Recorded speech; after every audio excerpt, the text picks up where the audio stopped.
गुरु का काम यही है कि शिष्य को भगवान के साथ जोड़े।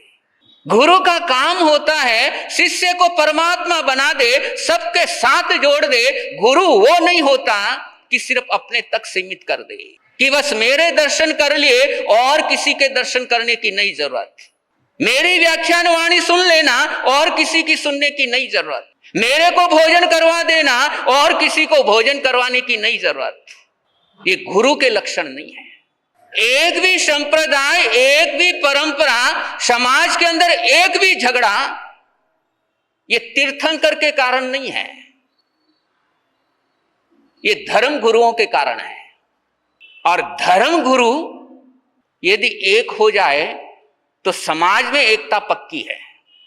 भले ही हम यहां बैठ करके आपको बोलते हैं आप एक हो जाओ, एक हो जाओ, एक हो जाओ, नहीं होने वाले हो।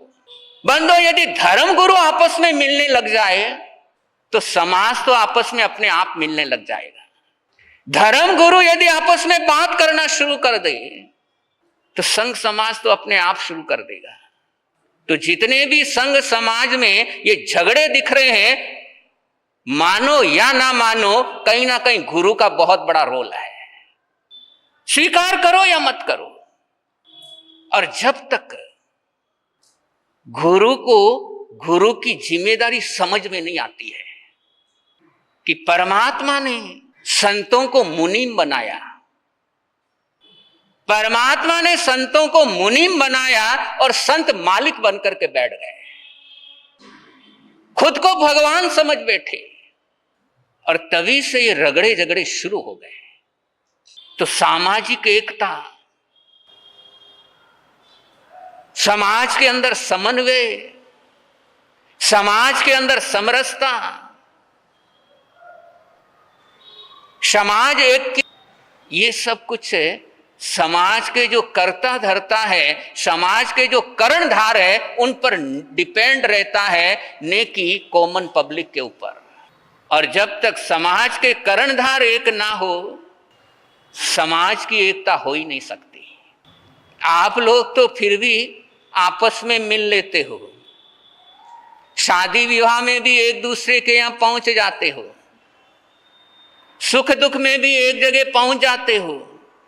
भले ही अपनी परंपरा का है या नहीं है, भले ही एक साथ हम मिलते हैं, धर्म स्थान में पहुंचते हैं या नहीं पहुंचते हैं, सुख दुख में पहुंच जाते हैं, फिर भी आपस में मिल जाते हैं। लेकिन धर्म गुरु वो तो एक साथ भी नहीं बैठ सकते हैं, एक साथ उतर नहीं सकते, एक साथ रह नहीं सकते। तो कहीं ना कहीं सुधार उस तरफ नहीं, सुधार इस तरफ की बहुत ज्यादा जरूरत है। बिगड़े हुए उधर नहीं, बिगड़े हुए उधर से ज्यादा इधर वाले हैं।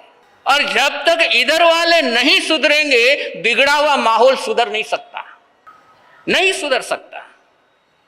तो गुरु का तो बहुत बड़ा दायित्व होता है। यदि गुरु अपनी जिम्मेदारी का यदि ईमानदारी से निर्वाह करने लगे तो समाज कहां से कहां पहुंच जाता है।